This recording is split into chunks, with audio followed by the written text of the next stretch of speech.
want to tell you about, the focus of these workshops is about learning how to teach, right? So I want to tell you about how I became interested in teaching. And because it's an interesting story, when I was about 4 or 5 years old, in my little hometown in Ontario, they were demolishing this big old school that was a kindergarten to grade 12 school. Big old school, full of antiques. It was a Catholic school, and it was attached, it was right next door to the church and a convent and so on, so it was part of this whole complex. And my father went and bought a whole bunch of antique desks and blackboards and brought them home and set them up in our basement. In Ontario, we have basements in our homes, which are, a level lower than the ground. And for the most part, they tend to be ignored as extra space in the room. That's where you would have the laundry room or whatever. But my father set up this playroom in the basement, and it was a school. So I started teaching at about the age of 4 or 5.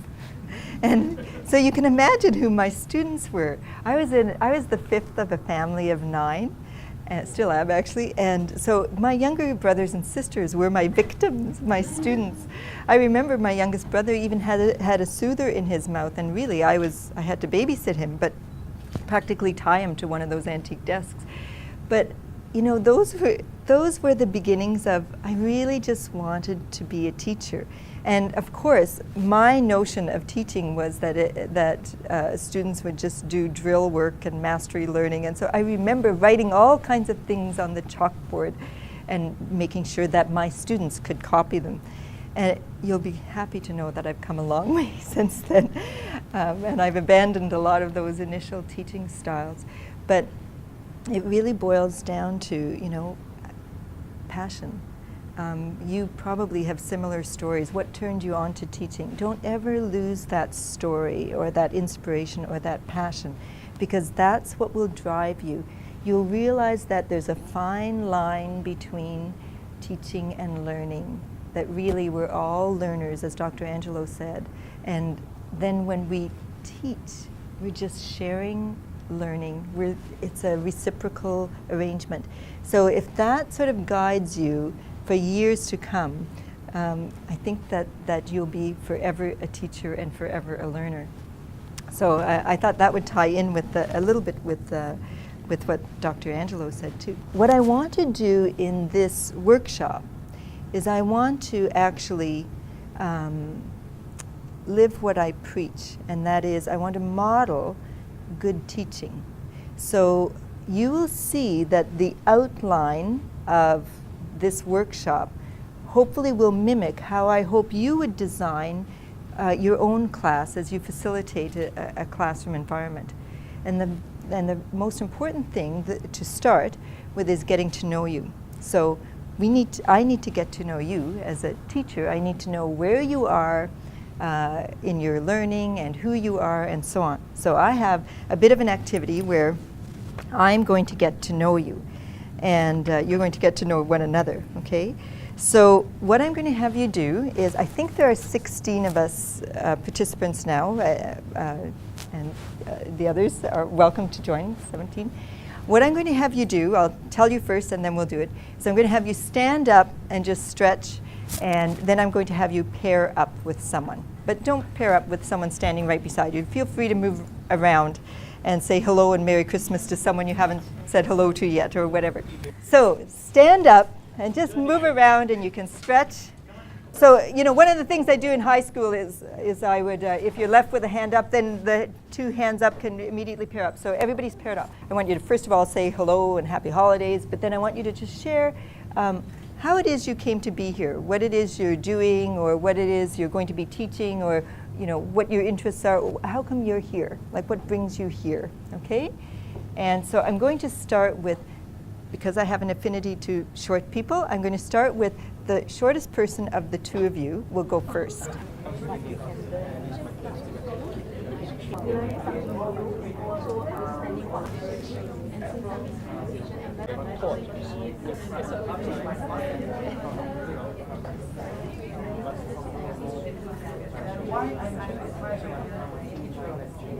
Can I stop you there? Hopefully you had a chance to share a little bit about each other. Not a lot. Not enough.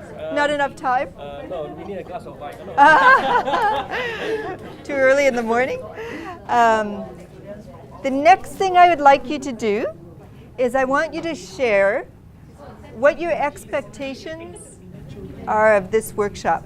So what sort of notions do you have about what this workshop will give for you, what you'll be able to do at the end of this workshop? Okay, so the taller person can go first this time, unless this shorter person wants to. And so just share what you think your expectations are for today's workshop. I'm Arlene. Arlene. Nice to meet you. Hi, nice to meet you. Hi. Nice to meet Nice you. to meet you. Okay. I'm Norlina. Okay, can I stop you there? Now what I'd like to do is just hear what some of those expectations are. If you feel more comfortable sitting down, feel free to sit down, but you can stay standing if you want. Expectation from this group, anything? How I can get better at designing or handling the classroom better. Okay, good. Let me know if we accomplish that. Okay? Okay. I wish to learn from other people, other teachers, on the new methods on how to engage the students with the intention of learning. Good. Thank you. Okay. In this group? I have only 1 year of teaching experience, so Uh-huh. I would expect some kind of new way of teaching and learning, especially for Okay. I wish to adopt 1 or 2 methods, new teaching method in the coming semester. Okay. Good. Okay. I've been teaching since 1996, so Ah. a lot of experience. But anyway, I wanted to, to hear or to listen to anything new, perhaps. Yeah. Good. And hopefully you'll feel it too. Something new. Mhm. Those more on the opening his mind on methodology. Okay. Okay. I would like to find out how best we could engage our students, especially in schools. Mhm. Okay. Me and my partner, would like to know how to attract student interest, because both of us teaching numerical subject and they are not major in maths and accounting because we came from hospitality school. Okay. So that's what is our major problem. Okay. How to attract the students. Exciting them. Okay. Mhm. I'm from the corporate world until January this year, so I'm really new to teaching. Uh-huh. So I want to see what you have to offer. Okay. Okay. Some big challenges there. One thing that I was given when I was told about offering this workshop, Dr. Angelo suggested, I address some emerging theories out there, and so that word emerging was interesting to me too. So I'm going to address that as well. But hopefully we will meet all of your expectations. This is a quote it's amazingly from 1995, and I can't believe that I'm still reading and inspired by something that seems so old from 1995. But Barr and Tagg are 2 American educational researchers who talk about higher education and how we should be teaching in higher education. And this quote has resonance for me because I focus on a couple of things. Learning, producing learning, not some students, but every student. And then the other thing, by whatever means works best. So it reminds me, it calls on me to figure out all of those things. What works best? How do I address every student's needs and wants and interests? There's all kinds of things rolled up in that one statement. And so if I want to be a teacher in the 21st century, even though this was written in 1995, at the cusp of the 21st century, this was 2 decades into reform education, which is a big movement that, reform education was to really change from sort of a traditional style of education into one that was more student-centered, that Dr. Angelo alluded to this morning. But they were 2 decades into that, and on the cusp of the 21st century, and you'll see, almost 2 decades later, we're still trying to do the same thing, and we haven't got very far, actually. So I want to start today by saying what you're going to get out of this, hopefully. I heard your expectations. I have a sense of what you expect from this, and I'll try and make sure and address a lot of those expectations. But in terms of what you hopefully will come away with, and I want you to let me know that if you don't come away with these, and if you do, is to have some knowledge of the theories and the paradigms and the practices that facilitate learning, and I chose my words carefully here. I said facilitate learning experiences for that 21st century learner that you will be facing.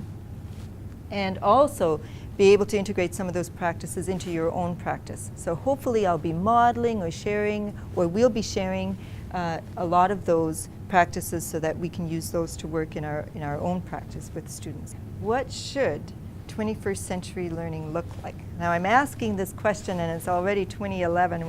We've already been into this century for 11 years, so this shouldn't be too hard to figure out, right?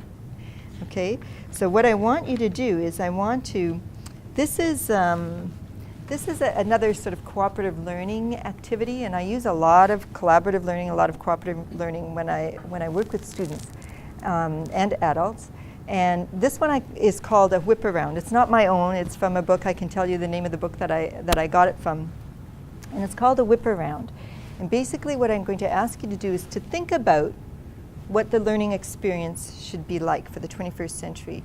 And I want you to think of 3 things and jot them down. 3 things. Make them short, like one words or phrases. 3 things characteristic of the 21st century learner.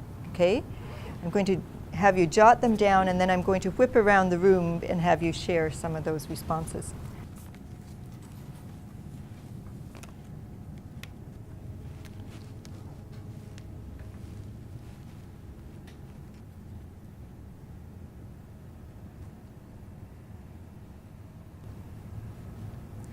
Okay, we'll stop there. If you don't have 3, that's okay. So I'll start over here. And I just want you, I'm going to ask you just to repeat, say one of those things. But I want everyone else to actively listen to what characteristic is being shared. And I want you to check off if yours happens to be the same. Fast and quick. Fast and quick, okay. Engage with technology. English. Engage with technology. Engage with technology, yes, okay. Visual. Visual, thank you. Interactive. Interactive. Intentional. Intentional. Enforcement. Enforce. And adaptable. To be adaptable. Okay. Yeah. Okay. Adaptable to. Okay. Thank you. Pass. Direct. Direct. Short attention span. Short attention span. Okay. Time management. Time management. Pardon. Diversified. Diversified. More on self-learning. Okay. Self-learning. Be interesting. Interesting. IT savvy. IT savvy. Yes. Address immediate need. Address immediate needs. Storytelling. Storytelling. Application. Okay. So you're checking these off. If there's some similar, we'll just go around a little bit more. Mobile. Mobile. I put technology. Technology. Okay. So you can check that one off. Yes. Similar. Yes. Not confined to the classroom. Not confined to the class. learning. Open learning. Enforcement. Enforcement. Okay. More practical approach. More practical. Fast. Pass. Communication. Communication. Two-way communication. Okay. Applicable to real life. Okay. Real life. Yeah. E-learners. Collaborative. Okay. Collaborative. Market needs. Thank you. The 21st century learner is going to run the gamut for sure in terms of all of those characteristics. I want to just a sidebar comment about this emerging theories, because I have another quote that I love from Albert Einstein, because this will sort of help frame what we're going to be talking about today as well. That, you know, what is an emerging theory? What's the definition of an emerging theory? We hear that word thrown around a lot, but what does it actually mean? This definition is quite succinct. Creating a new theory is not like destroying an old barn and erecting a skyscraper in its place. It's rather like climbing a mountain, gaining new and wider views, discovering unexpected connections between our starting points and the rich environment. But the point from which we started out still exists and can be seen, although it appears smaller, and forms a tiny part of our broad view gained by the mastery of the obstacles on our adventurous way up. So some implications about what emerging theories have, right? They certainly aren't separating themselves or replacing the past, okay? They definitely are going to be enhancing it though. And I want you to think about some theories of learning that you have probably all heard mentioned. I call them the big three, okay? The big three. These are not new, right? Those words are not new to anyone? Okay. So keep in mind this emerging theory idea and the metaphor of climbing the mountain, okay? And imagine yourself climbing. I actually climbed Machu Picchu. Do you know where Machu Picchu is?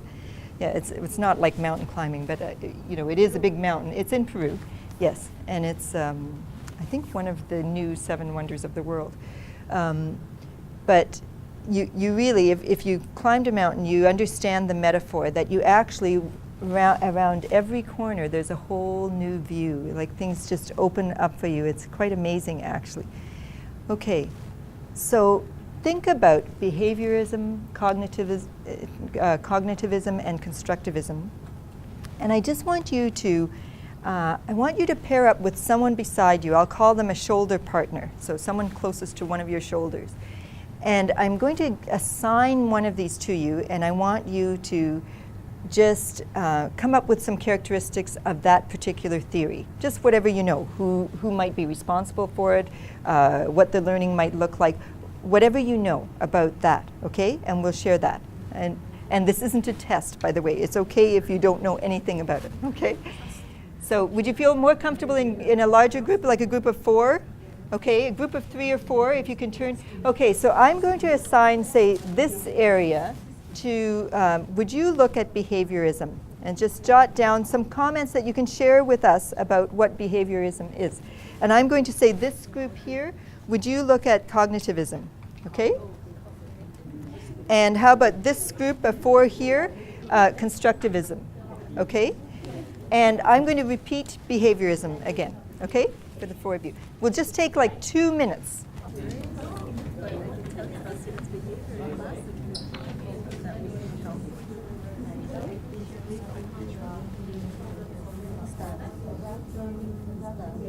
So in terms of learning, we construct our learning, okay? Mm-hmm.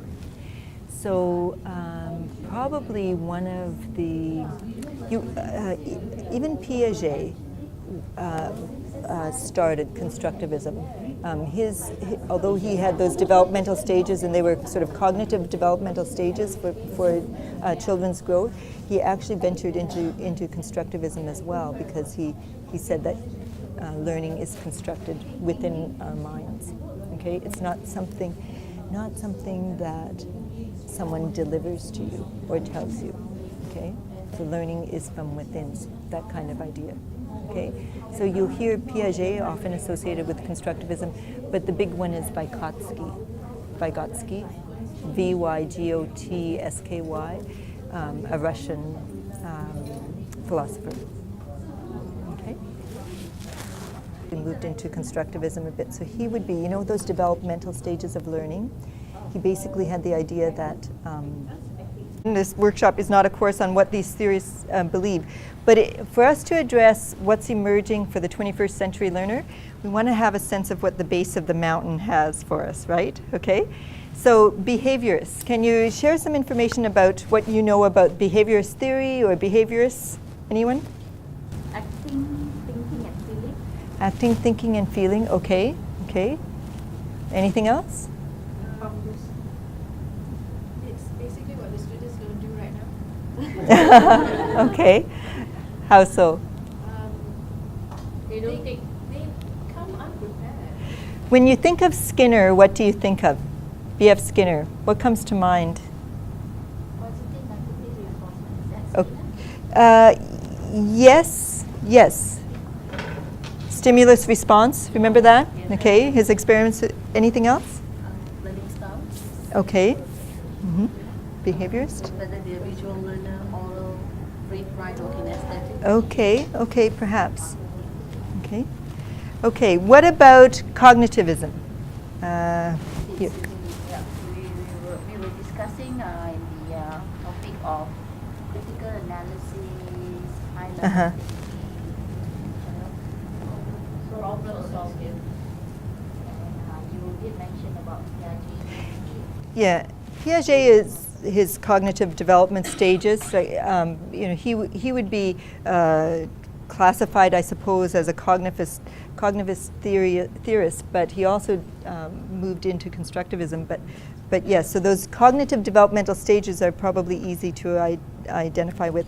I think it's a Rolling Stone song, isn't it? Where somebody references salivating like a Pavlov dog. So that would be a behaviorist type theory, that stimulus response, can train the dog to, that experiment with, okay. When I was learning these theories in Faculty of Education, I used to think that they kind of evolved one from another. And it wasn't until I read that Einstein quote that I actually figured out the relationship between theorists. So I used to think that first there was Skinner and Pavlov, and that their theory of learning was limited to cause and effect, stimulus response, okay? So it seemed kind of like very, almost primitive, but I mean, that's insulting, because there are a lot of behavior psychologists still around. But I used to think that sort of evolved into cognitive theory when we started to learn about how the brain works and incorporated learning theories with those notions. I thought that was an evolution. And then the constructivism, the idea that learning isn't something delivered to you, that it's actually happens up here. It's constructed within your own mind. But now I see that it really is like climbing the mountain and just opening up, getting a wider view of things. So it's not necessarily an evolution, but it really is just a broader perspective. And there's room for all of them to go to the same party if they want to. We want to think about, how do they learn? How do we know that people learn?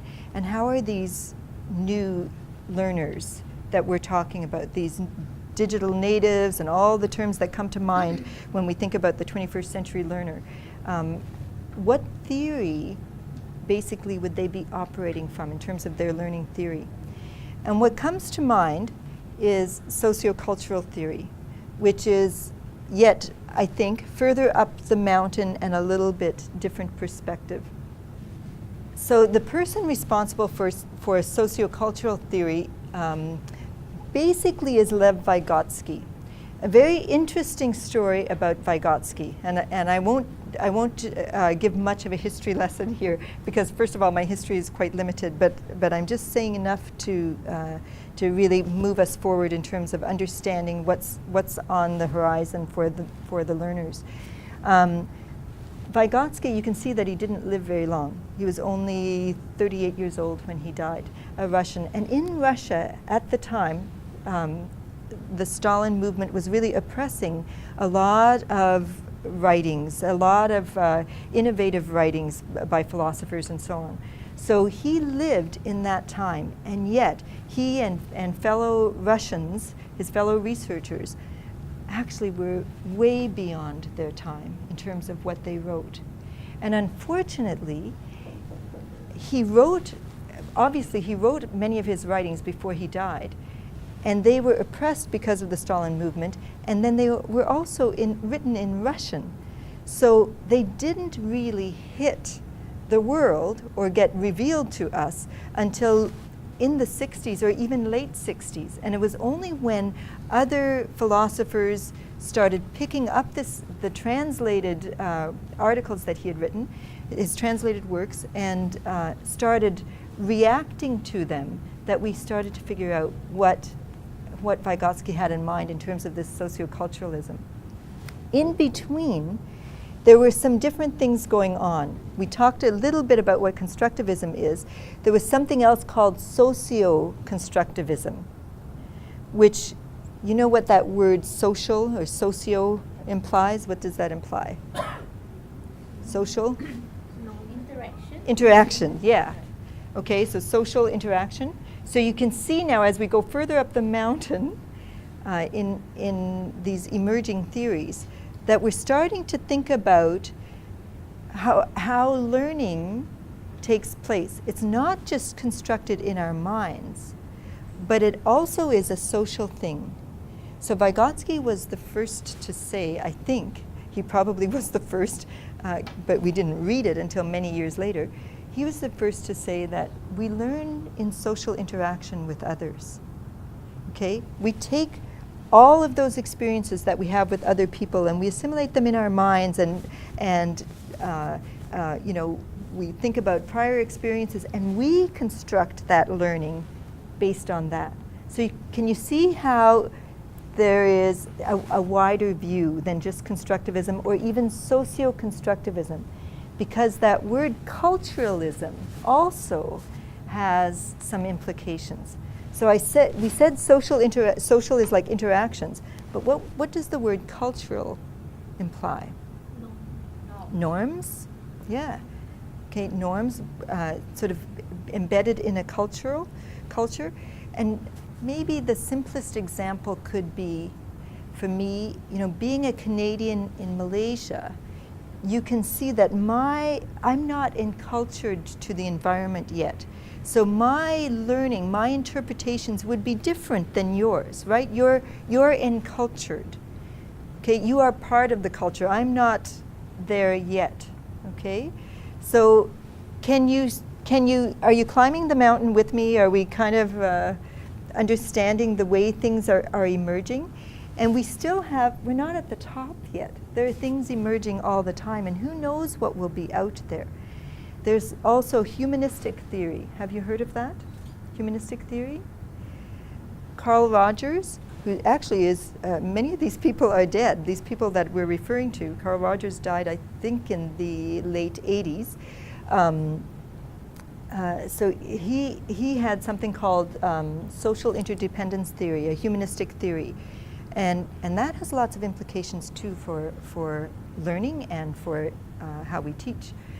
So there are all kinds of theories that we have yet to climb the mountain and get a wider perspective on. But the idea of enculturation is an important one, and I believe it is the emerging theory that will guide us at least through the start of this 21st century and understanding how these 21st century learners actually learn. Because, and Dr. Angelo mentioned this phrase this morning, communities of practice, community of learners. Like once you are encultured into an environment, you develop a community of learners. And that's how we come to know. Somebody over on this side mentioned in the expectations that we had for this session today, they mentioned, I want to hear from other people and, you know, collaborate and so on. And we can only do that if we're listening to what we know from the theorists. We do that by interacting with one another, but only when we're a community. So I'm not the authority in the room. I might be standing up so you can hear my voice, but each one of your voices are important for you and for each other, for all of us to learn. So unless we have that trusted community here, then, you know, we can't move forward. So think about the implications of that for the 21st century learner. A lecture theater is not necessarily conducive to us in an intimate setting. And we know why we have lecture theaters, because it appeals to the masses, right? If we have 200 people and we need to address certain topics, we're going to have lecture theaters. And we're not saying you have to abandon that at all. But I think the reason that we're stuck on the mountain in a certain spot and have been stuck there for quite some time, so that even, that 1995 quote, which was almost 20 years ago, even that we were stuck. We weren't able to move so much up the mountain in our practice. Maybe we looked up, we gazed up, and we knew about socioculturalism, and we knew about humanistic theory, and we could see that we got glimpses of them as we looked up. But our practice is still looking out and down. Okay? So we need to do a lot. There is a sense of urgency here. We're too far into this to ignore the practical applications of what we need to do to actually move further up the mountain. So we need to start thinking about, yes, we can have, yes, little things, like we can certainly have lecture theaters, and we understand there's a place for them. But we need this kind of setting as well. And my example to you is, when I was in my PhD program in Ottawa, my supervisor actually taught 2 of the courses that I took. And in many cases, our classes were small, although we had large lecture type classes as well. But always we were sitting around the table. And my supervisor, Chris, would, you know, when you came to class, it was like sitting at the dining room table, a little bit bigger though, and just having conversation. It really was, like ideas bounced around, and you realize that she really just sort of facilitated the discussion. But we really trusted one another. We didn't worry about if we put a thought out there that would be even wrong or challenged or whatever. We didn't worry about that. And in my mind, that was my first experience what a real community of practice was like. And so that there was no authority for voice in the room. And that, I think, is what we need to pay attention to in our, you know, in our quest to engage the 21st century learner. So think about that in terms of what I do in this workshop. Like this is difficult to model this because I'm in here for, you know, a one-shot deal. But if you were teaching a class on whatever, on teaching, on how to teach, and that course, you were teaching that course, and that course ran the gamut of you know, a month or whatever, how would you develop a community of learners within that course? So how would you value the voices of everyone in the room? How would you do that? You do that in little ways and you do that in big ways. You do that by paying attention to the physical arrangement of the room. You do that by paying attention and valuing every single person's opinion. There's trust, there's no risk, there's all of those things. So those are the kinds of things that you are going to have to spend a lot of time on. Planning ahead, okay? So we're not, the 21st century learner is not going to be satisfied with the very, you know, didactic type of lesson that you see right now, an instructor standing and delivering a message. Basically, as well as all of these theories going on, what emerged in 1995, and you know what, is still there at the cusp, but hasn't actually broken through in our practice. But we're moving from an instruction paradigm, one that I just described, one that I'm actually modeling right now, an instruction paradigm, okay? Some of you are even taking notes, my goodness. Like I really am the authority in the room, you know? But an instruction paradigm where you're delivering instruction, you're providing the learning, so to speak, or you're transferring the knowledge, that whole idea of transmission, okay? You're offering courses, you're going to improve the quality of education. Before I show the next slide, just in your own minds, think about what the paradigm we're shifting to is about, where we're shifting onto the learner. Think about those 4 criteria that I've listed there. What will they look like in the learning paradigm? What should they look like? Instead of delivering instruction, what will it be like? Facilitating, sure. Instead of transferring knowledge, what will it be like? Okay? I'll give you a moment. You don't have to share if you don't want to, but I just want to make sure that you have a mind's on with it. Okay? So we're not providing instruction. We're producing learning. We're not transferring knowledge, we're eliciting discovery. And Dr. Angelo mentioned that this morning. What are you going to discover today? We're creating powerful learning environments. Powerful. Powerful is a powerful word, right? And we're improving the quality of learning. So this shift that Bar and Tag talked about in 1995. Has that taken place yet? In practice, in reality? We're still stuck here, aren't we? We're not there. Just if we could just shove everybody over, but that wouldn't be our style. But that's what we want to do, is just take it one step further. Some other words associated with it, and what Bar and Tag do is they categorize these into about 3 groupings, and I've just taken some of the criteria that they list. But basically, we're not atomistic, we're holistic. What do we mean by atomistic? You know that word atom, what does it suggest? Small little parts, right? So atomistic means like we're teaching a small part at a time, small little chunks to a whole. Whereas holistic means we're starting with one big whole, you know, and the smaller parts. So it actually is the opposite. You know, what's held constant in the instruction paradigm? It's a 50-minute lecture, folks. But as in the learning paradigm, the learning is the constant thing. The time is, you know. We're not talking about covering material, we're talking about learning outcomes. What are we producing?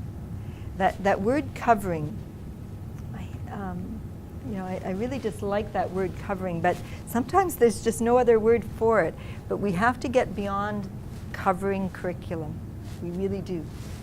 And then, some other shifts there, and there's one more here. Knowledge exists out there under the instruction paradigm. Where is knowledge for the learning paradigm? Where is it? In the individual, right? Someone said, learning is cumulative and linear. Talent and ability are rare. Well, in the learning paradigm, knowledge is created, constructed. And we have collaborative and cooperative and very supportive learning environments. Teachers developing students' competencies and talents, and empowering, there's that word, empowering. Learning is challenging and complex. So what I want you to think about, this is a good time to stop because you've heard too much from me at this point. And I've really scraped the surface of those theorists and a lot of other things going on. But there is a sense of urgency with moving in this paradigm shift, moving to the learner, okay? So think about it. Of all of those things mentioned, or maybe some new ones that you've thought of, I want you to think about one difference in those paradigms that just speaks to you, that stands out for whatever reason, either because it's a challenge or because you agree with it or for whatever reason, okay? So think about one for now.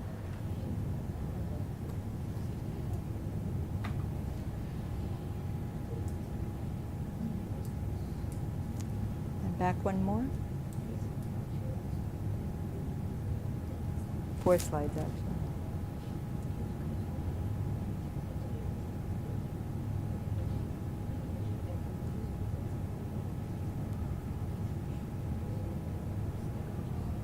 Nine people each. An inside circle of 9 people and an outside, 2 concentric circles, okay? So I'm going to call on 9 people first to come and form a circle, and you'll stand out, like facing out. So you'll make a circle. I'll move this chair and it'll be an oval, not a circle, okay? So you're going to just stand 9 people in a circle right like this, facing out, okay? So 1, 2, 3, 4, 5, 6, 7, 8, 9. Can you, 9 people come and make this circle for me? Okay?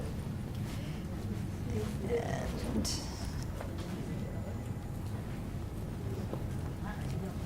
okay, so would you 9 people get up and find a partner, okay? You can say hello to them for a minute while I get some instructions to you, okay? So maybe what we'll do is actually, would you 2 form a partner, an inside and an outside? Okay, so, yeah. Okay, so you will just come and face one of the people in the inside circle, and you will make the outside circle. So find a partner. Everybody should have a partner. And the 2 that come in, I'll just add them. Okay? Try and stay in the circle configuration. The 2 of you, we're in a circle. You're in an inside circle, come here. And you're in an outside circle. Okay, inside circle people, would you just put up your hand so I know where that inside circle is? Inside circle, hands up, okay. And outside circle, you know where you are. Okay. Would you, first of all, outside people, would you just say to your inside partner how wonderful they look today? Tell them what a wonderful person they are. Or give them a compliment, okay? Okay, good. Okay, so now what I'm going to have you do is I want the inside person to go first. And I want you to comment on anything within that paradigm shift that we talked about. Something that's, struck you as being relevant. Okay, so inside person go first, only for 20 seconds, okay?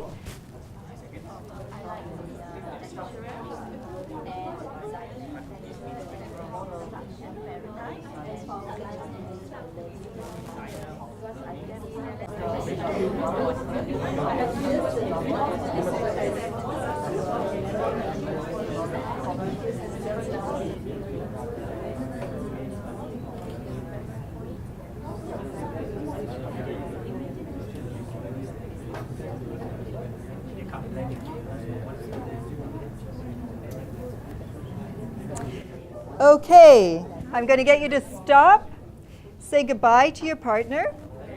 Okay. Now, outside people, you are going to rotate. Inside people, stay where you are. Outside people, I want you to turn your shoulder to the left, and you're going to move clockwise 3 people. Count them off. 1, 2, 3. Okay, so you move 3 people.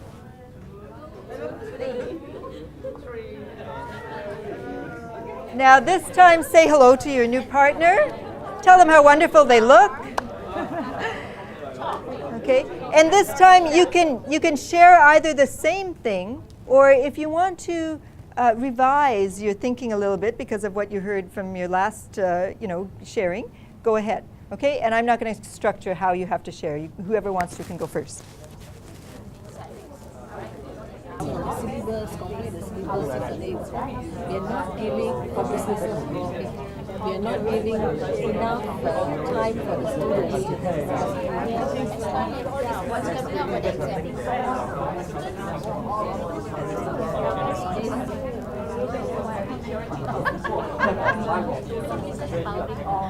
But then you got to support. I believe in that as well. No matter what,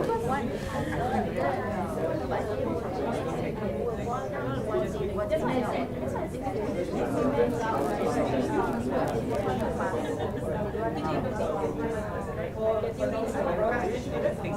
without saying the word so much, or the phrase student-centered learning, that's really what that learning shift has been about. It's a focus on the student, and I appreciate that Dr. Angelo took some time to consolidate what we've done, because I was thinking as he was talking that I hope you felt that the focus was on you and not on me. Like, I hope you really felt that from within, that you were very involved in that, and that the learning was even kind of individualistic. But O'Neill and McMahon, and so I've gone to a newer resource now, 2005, a wonderful article, by the way, and I can give you a list of references later if you want. I can email them to Dr. Angelo. But so basically they did put teacher-centered learning and student-centered learning on this continuum. And they do caution us that it can't always be about student-centered learning. Like we're not saying abandon this entirely. Like, there is a place for it. But you know what? The scales are tipped too heavily in teacher-centered learning. Too heavily, okay? So we need to make that shift. We need to make that conscious shift. So those 3 questions that I mentioned that I got over break, we need to create some tensions here. We need to voice those questions and together find those solutions, or we're not moving anywhere. We're staying stuck on that mountain, continually gazing up, saying, oh yeah, it looks nice up there, but sorry, I can't do that, can't get up there, I have to. So we need to put those tensions out there, as difficult as that might be, and somehow try to resolve them. But what O'Neill and McMahon too say is that as well as this continuum, they see 3 other levels here. They see sort of a power, who has the power, all the power here, who has the power here, the autonomy, okay? or are we somewhere in the middle, you know? But so at different points, even within a class, within a 50-minute class, you know, that power may shift back and forth on that continuum. But make sure that that power is addressed and even weighs heavily to the side of who's responsible for the learning, who's the one benefiting, where should the power be? And the same thing for, you know, in terms of being passive and active, and that's that whole issue of engagement. You know, if there's nothing in this for me, if I don't have a responsibility, if I'm not allowed to interact with my friends, whatever, if I'm totally passive here, guess what? I'm not going to be learning anything. So again, consider that active. Even little things like getting people to stand up. You can do that in a lecture hall of 400, by the way. I have done it. I have done it with all of the teachers from the college, 300 and some of them in the MPH over at Subang Jaya. We actually did speed dating with all 300 of them. So you can do it, you really can, but it takes a lot of thinking beforehand. How do I get people involved? Physically, it means doing something differently, okay? We tend to be passive if we're sitting. We do. We need to get oxygen moving. So like there are some little things like thinking about the physical arrangement, the environment, the pacing, all of that, and there are some bigger, deeper philosophical things that you can do. Someone mentioned choice over the break to me in one of the questions. Student choice is a biggie. Your 21st century learner will not listen to you if they don't have some choice in their lesson. You have to build in choice, okay? I didn't do that so much this morning. Maybe I did, sometimes I said it's okay to pass, that kind of thing. But those sorts of things, do you see what I mean by little things, subtle things that I can't even really make in a list for you? Subtle things that I hope build trust and a risk-free environment and value you and bring in some choice as well.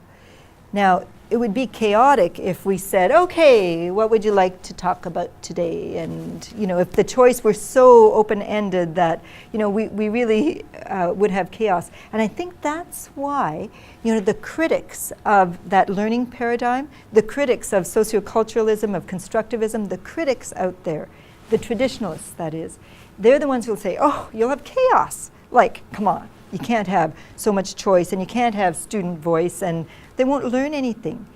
You know what the answer to those people are? Yeah, well, you traditionalists, I can find out more from a Google, in one Google, than you could possibly give me in your transmission mode. So, like, move over, buddy. You know, really, like that's the answer.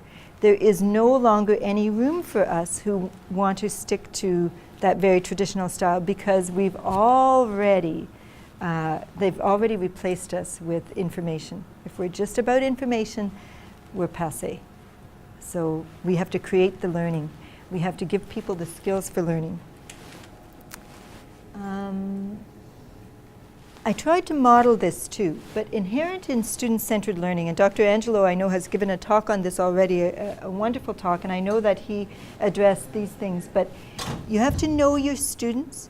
Not only do you have to know what their interests are, but you have to know who they are. Are there some struggling students? Are there some students who aren't interested in taking business because this is a hospitality course? What are their interests? What's their capacity for learning? What are they struggling with? And where are they in their learning? Where are they in their understanding of theories of knowledge or of business applications? Where are they? You can't start anywhere but where they are. So if you don't know where they are in their learning, you can't start. The starting point for you has to be where they are. So before you can start, you need to know your learner, all aspects. So how do you do that? I mean, I tried to model that briefly today. I did a couple of things, a couple of little cooperative learning activities. Copy those, by the way. They're copied. I copied them from somebody. Okay, there are lots of books written about how you can do that. But in every single class, you have to know your learner and where they are. What's their prior knowledge? What are they bringing to the table? Because Vygotsky would tell you, if they're here and you want to start here, the learning won't happen. It won't happen. You have to be just a little bit beyond where they are, not out of reach, or that learning can't take place. And Vygotsky also talks about the, I say ZPD. Do you say ZPD? I'm not sure. ZPD. Do you know what that is? Zone of proximal development.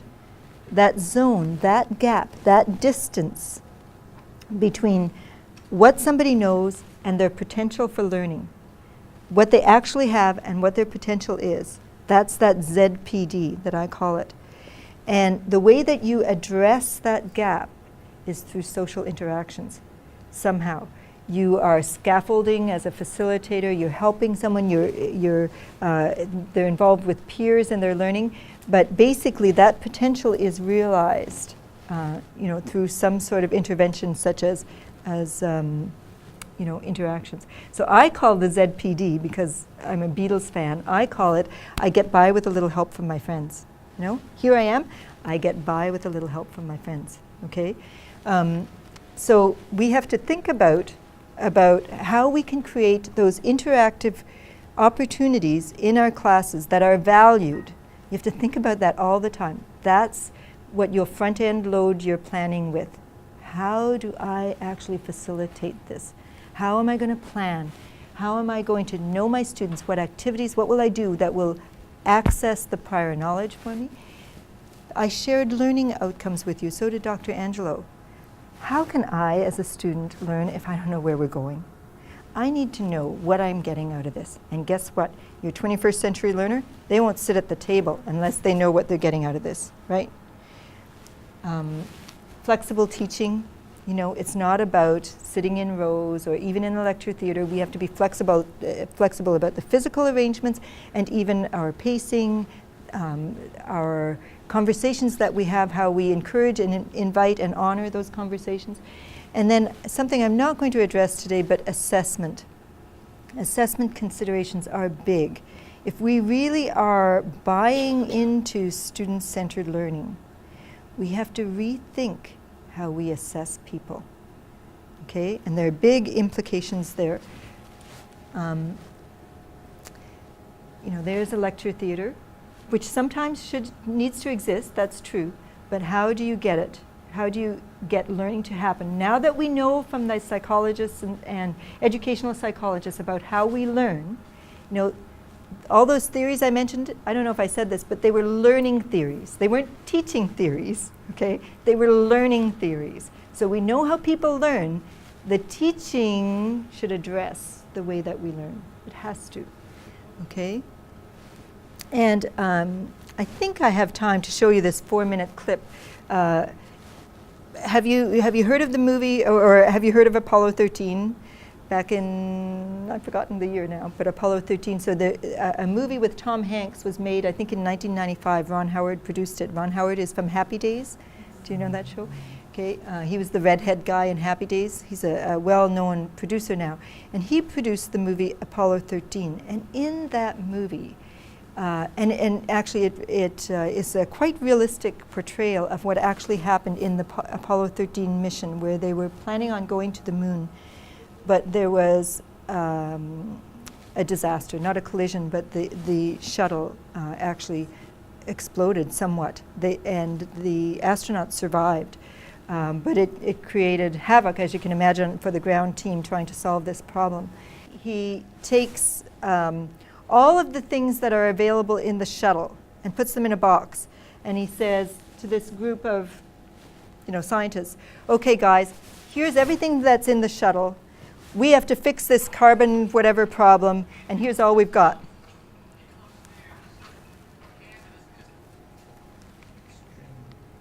So basically, I guess you'll have to watch it, I guess, on your own later. That's okay, though. We'll leave it.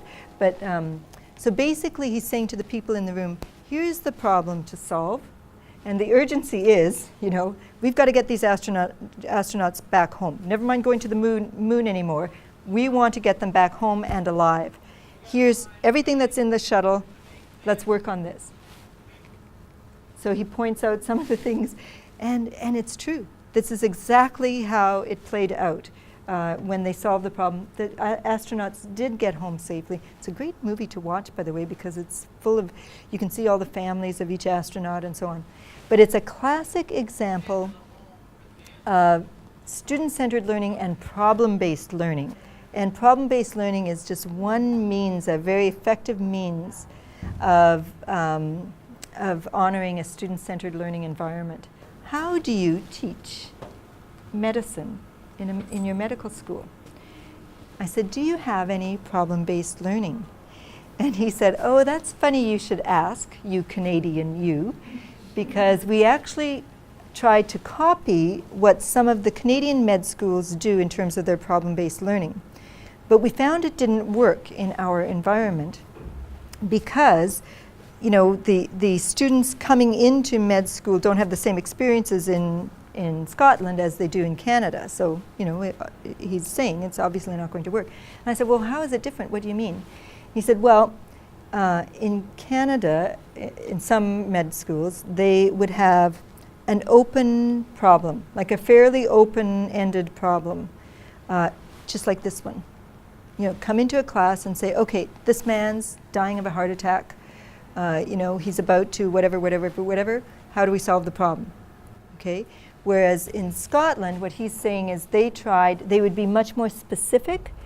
You know, because students weren't ready for that open-endedness, they were much more specific. They actually would come in with a very specific, okay, this man has this, and this, and let's solve this little problem first. Let's see how we can resolve the issue of dialysis for this man.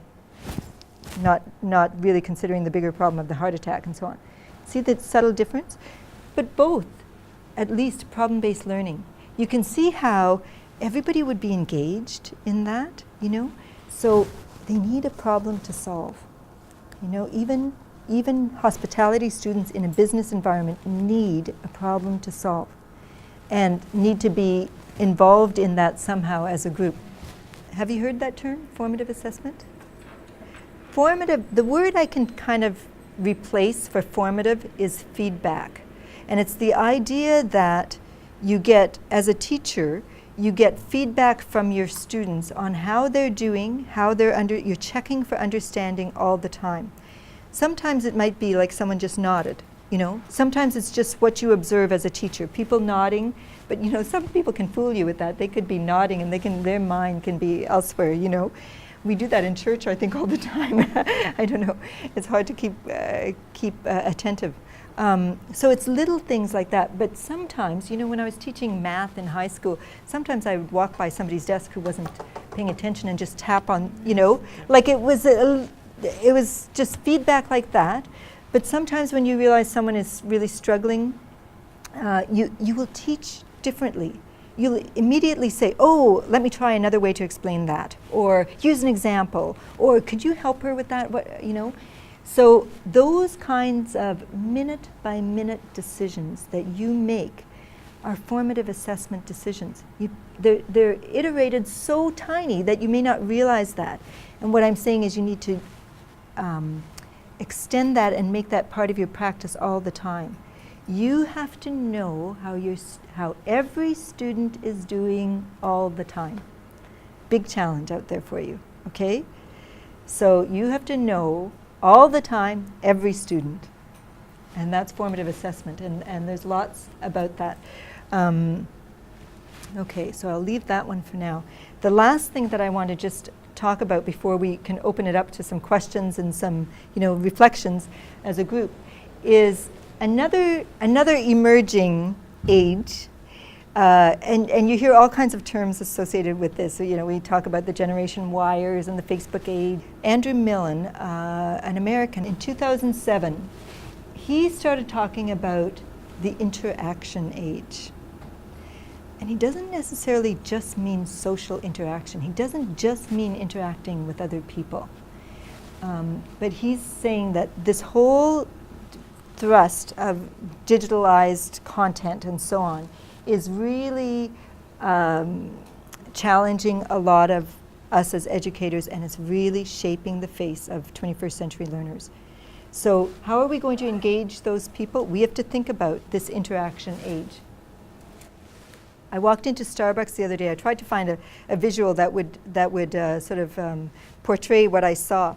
I walked into Starbucks last week one morning, and I saw a mother and two children, a 6-year-old and a 3-year-old, sitting at a table. The mother was on her iPhone. The 6-year-old had an iPad, I kid you not. The 3-year-old had some sort of gaming device. All three of them totally absorbed in what they're doing and oblivious to whatever was going on around them. There, my friends, are your learners. Okay?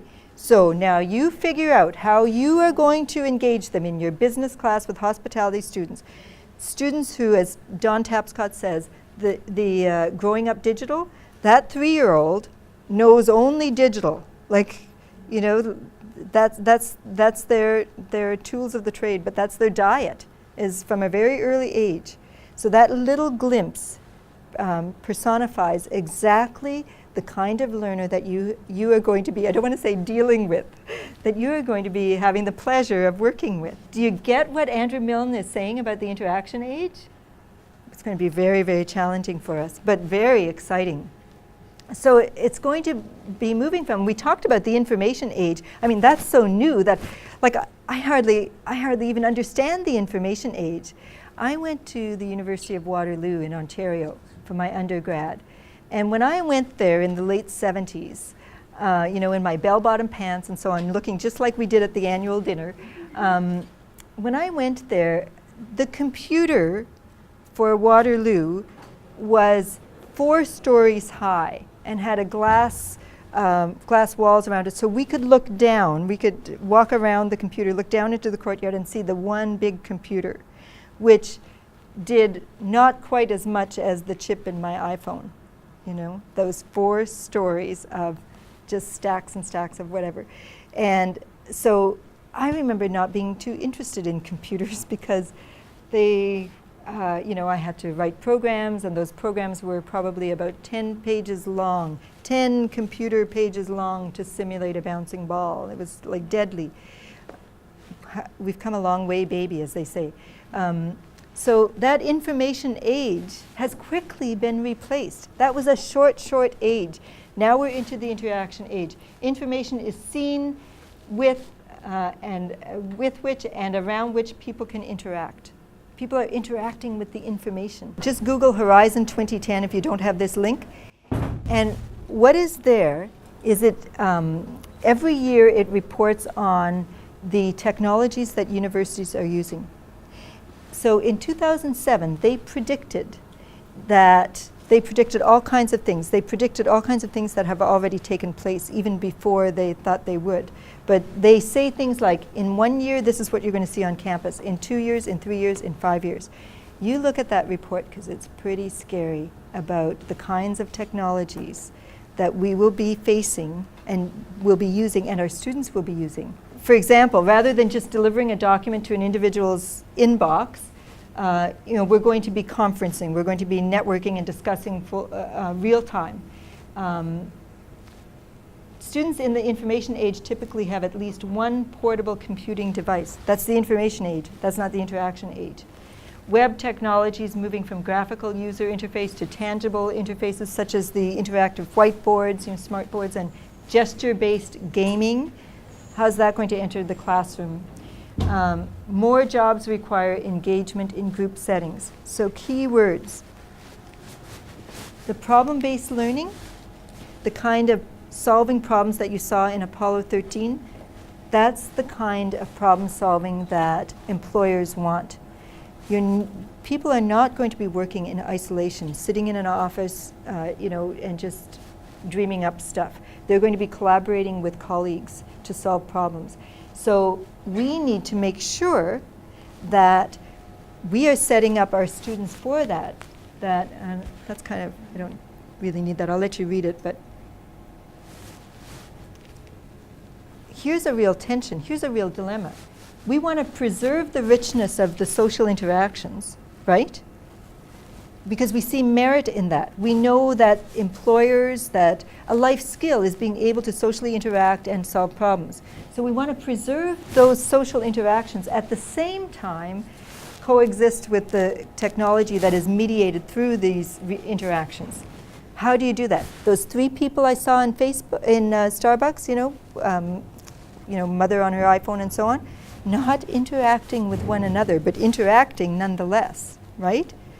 So how do we pay service to both those tensions? How do we do that? I'm not answering that for you, by the way. You are. Okay? So that's going to be the challenge of the 21st century. You have to allow for those rich social interactions to take place, but please don't discredit or devalue the technology that is mediated and the interactions that take place there. You're going to have to somehow combine those two. Okay. I talked about learning goals or learning outcomes. Just some more points from, again, Brill and Park. This is 2008, though. Being interactive, collaborative, and facilitative. Right? So those are some key words. Now the facilitative, I talked about socioculturalism in terms of that emerging theories and up the mountains. I didn't talk about the whole social interdependence theory in facilitative learning, but that too is on the horizon. I mentioned cooperative learning just by way in those activities that I have, the whip around and the inside-outside circle and think, pair, shares, those kinds of things are all part of cooperative learning, which are grounded in that social interdependence theory. And there are lots of books on those kinds of things. If you need any resources, you can let me know. I can certainly point you in the right direction to those. But I think I'm going to end there, Dr. Angelo, because there were some important questions that came up over the break, and I think that we would, I can sit down and join the circle of friends here, and maybe we can, pause and think about some of these implications and what we're going to do in terms of 21st century learning. When you're trying to plan a workshop, a class, what I would suggest that you do is think about the whole session in terms of even quadrants. Quadrants work best, I think, but you can divide it into 3.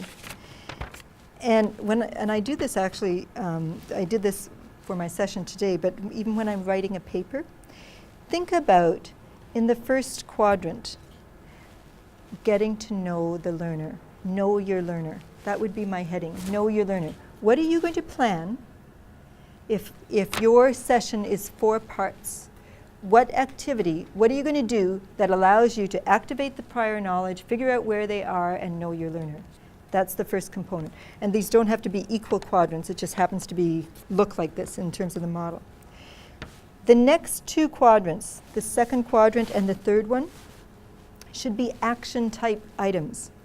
If I'm helping to facilitate some content, okay, some subject knowledge, I think of those as action, activating learning, okay? How are you going to put out some teasers to activate that learning? Put out some notions about behaviorism or cognitivism or constructivism and so on. How will I activate that? And then the last quadrant is about consolidating that. How do I give time to reflect, take all of what I've learned today in collaboration with others, and how do I consolidate it? And consolidate doesn't mean summarize. It actually means take it with me, apply it to something new. So that's just a short little takeaway tip in terms of designing anything that hopefully would engage the 21st century learner. So with that, I think I'm going to sit down and turn the chair around, and I would invite some questions. Thank you from your experience working with the younger generation. What do they really want from a college or university degree? What do they really want out of this? Well, we've all been there, right? You people more recently than me. And I think, to be honest, I think, we really wanted a degree at the end of the day, right? Because we saw that piece of paper as a means to an end of getting to where we really want to be, to a career and so on. So I'm not sure that if we're honest with ourselves, I'm not sure that we really see learning as a goal yet, like true learning. So what do we want to get out of, what do university students and college students want? I don't know that they see that richness, that, but so I would like to help them see that. And I think the way that we help them is, it's not just your job at this level, but it's everybody's job. I think, in primary and secondary, we have to really emulate the joy of learning. And Dr. Angelo mentioned this too, but the passion, you can see on the faces, the gestures of other people, whether or not they really enjoy learning. Like why do we continue to do this? At my age, like why would we do this? So how do we instill that passion, that joy of learning? And then I think once we get there, I think university will be about learning. In our side is what we can do. We can prepare. We have a workshop like this. But at the other time, maybe on foundation stage, we should have similar workshop for all students. Let them to understand. Yes. Achieve during their stay in I think it boils down to diet. If they have a regular diet, if students have a regular diet of meaningful collaboration, that will engage them. And meaningful connections to what's relevant to them. So the lady who asked the question about, I teach business and to hospitality students, they don't want to be there. Our job is to make that relevant. That's my alarm. That's just ignore it. It'll stop. I did put an alarm on so I'd make sure to leave time for talking. But yeah, so we have to make it relevant, and a regular diet of engaging, sharing learning outcomes, time for talk, all of those things, student-centered learning approaches that will really engage the learner. If we start with that diet early enough, I think we'll be fine. But it'll take some time. But we've been trying something for years and it hasn't worked. I don't think we're really trying. I don't think we listen to the words, but we're not applying it. We haven't bought in at the practical level. So I guess I'm appealing to you, buy in, or dare I say, don't go into teaching. Really, if you don't feel that you can buy into a student-centered learning model, you're probably in the wrong profession. I'll let you know that I saved the world from my son becoming a teacher. He is a nuclear physicist. And one day he turned to me, it was midway in his master's, he said, I think I'm going to be a teacher. And I said, Michael, you would be a terrible teacher. You are only interested in physics. You are in love with physics. You aren't in love with people, So I saved the world from him. I'm not saying any of you couldn't be good teachers. I'm just saying buy in and then live it. Yeah. Portion of our academics, not only here in Davis, but if you will look around, most of them are professional practitioners. And when we say professional practitioners, they were trained to practice. Engineers, medical doctors, architects, even business people. They are trained to practice their profession. That's why they are called professional practitioners. They were not trained to be inside the classroom and engaging with the students. So it's the same inspiration that gives us this kind of, advocacy that we need to bridge the gap. We need to do something, Because at the end of the day, we need to ask the question, are we part of the problem or are we part of the solution? Isn't it? Because if we will just perpetuate a mediocre education and a mediocre way of engaging students, then you are creating more damage than good. It means their future. It's not about us. It's not about Arlene standing up in front of you and saving your future. No. It's not about me having this program. No. It's about the next generation who will later on judge us on what kind of efforts did we really put into to make their future much better than we have. And we owe it to them, isn't it? I see myself as a professional practitioner as well. But I see student-centered learning. I may not have the theory part of it, but I ask myself from my personal life learning experience, when do I learn best? Do I learn best when the teacher keep talking and saying that you must learn this, you must remember this is for your exam? I do learn, but I forget after that, after exam especially. I would say that's not learning, by the way. Yeah, it's not. remembering. Yeah. So I reflect about things that I really, really remember and apply in life, and I really appreciate. And those things I learned through actually solving problems, involved in activities when I enjoy and respect the teachers, when there's when under difficult situations. So I reflect on myself and when do I learn best, and that's how I buy into standard learning. Not because of the theory, not because authority or professional tell me that's the best way. No, because I reflect on my personal life learning experience. When do I learn best, and who helped me to be a professional practitioner. Yeah.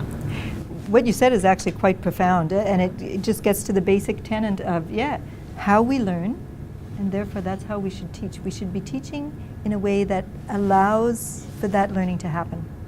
I think that's what we're doing today until the next 5 days or so. Reflective learning. It's not about what you're doing and what you read. It's not about what you hear in the speakers or those who share some things. But internally you will ask yourself, did I really experience what true learning is all about? Because once I get into it, that's the only time I can share what learning is all about, isn't it? So if we are just a product of short-term learning, I expect you will engage your students in the same way. Memorize things, dump everything to their throat, and at the end of the day, just get a passing grade. So what we are trying to put emphasis here is, see, the first word that comes out from Arlene this morning is discover again the passion for learning.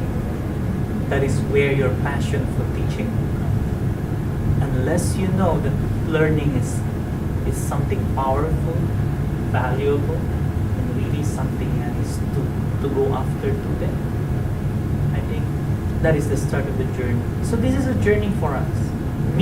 This is a journey for me as well, because I'm learning a lot of things from you as well. But you know that quote I showed at the beginning and emphasized every student, all students, and I really do believe that all students can learn. I believe that. I know that I believe that because I am reminded of it often. In my years as a principal, I would walk by classrooms or into staff rooms, and I would hear teachers say, "Oh, if only this student weren't in my class, like he doesn't belong in my class, he's not interested in hospitality or whatever. If only this student weren't here." I know that teacher hasn't bought into the idea that all students can learn. When I see a student struggling, I feel like it's my responsibility to try something different, to make some kind of connection. And that's a big challenge. It'll take a lot of energy. So hopefully you're up to the challenge. Okay, I'm teaching moral education, the most boring subject. I don't disagree. Yeah, the student always says boring subject. Okay, and basically I have big number of students. One of my class in this terms, I have 250 students in my class. Yeah.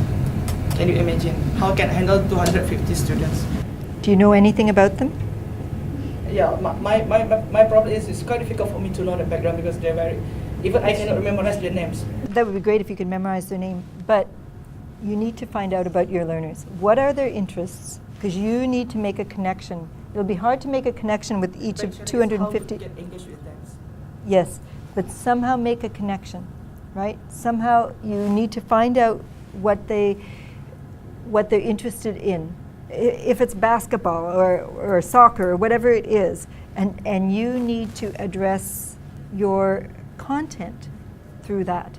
That'll be the first hook, is you appeal to their interests, because it sounds like, and that'll be hard, 250 you say? So somehow, either in that lecture hall or whatever, you need to facilitate some sort of activities that will give you an opportunity to hear their interests, okay? If you can't facilitate it physically, then maybe giving them a questionnaire or whatever will do that. But you, not only by asking them what they're interested in and then making a connection to what you're teaching, will not only give you that information, it'll also say to them, you care about what I'm interested in. You care about me as a learner. You're going to work at trying to embed that into. I read a book, it's an Ontario author, it's called Best Laid Plans. Not that you don't need to read this book, although it's very entertaining, you can. And I've forgotten the name of the author, but he is a professor of engineering at the University of Ottawa. And the course that nobody wants to teach at Ottawa U, apparently, according to him in this book, is English for engineering students. Okay? Who the heck wants to be there? The engineers don't want to take this English for engineering students. No professor on campus. It's the duty of the newest professor hired to teach that course.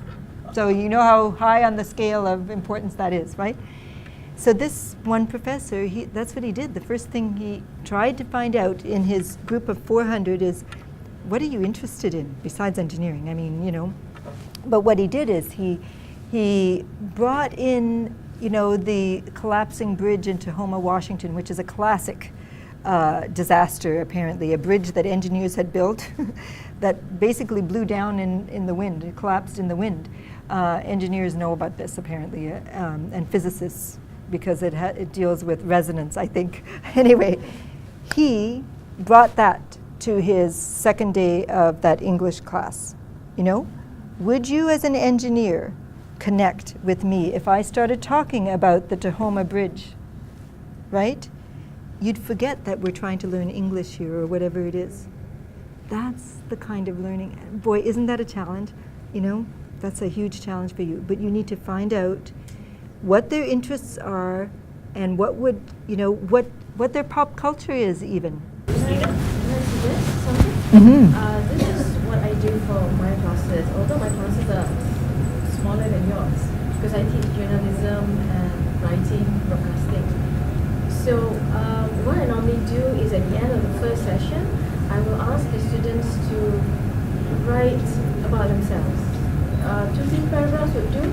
It's one way to get to know them, one way also to understand their background and gauge writing skills. So you do all three by one simple assignment.